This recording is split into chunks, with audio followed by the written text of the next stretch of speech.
Hi, this is a third parliamentary day in New Zealand Sign Language Week, and we've got a really exciting announcement that's been made today, and that is from now on, question time, the budget, and some special pieces of legislation will be translated into New Zealand Sign Language on a regular basis. I think it's real progress, and it's part of making Parliament more accessible for everyone, because our Parliament is for everyone.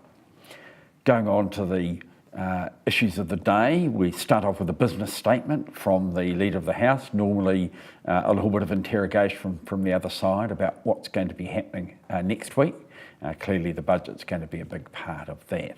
We then go on to questions. We start with Paul Goldsmith to the Minister of Finance. Why will he borrow more money and increase taxes and levies?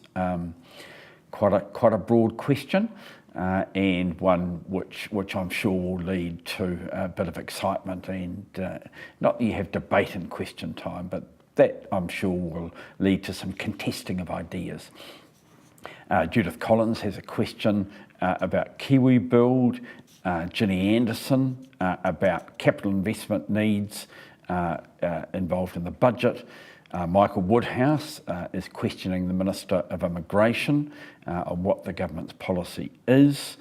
Nathan Guy, more questions to Damien O'Connor on Mycoplasma bovis.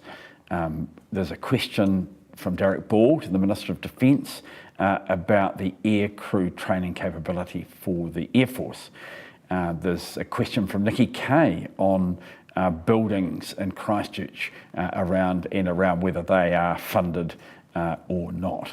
So there's quite a few. There's some another 4 or 5 questions. Quite a varied range, but the leaders aren't involved, which is a pretty usual state of affairs for a Thursday. We then go on to bills.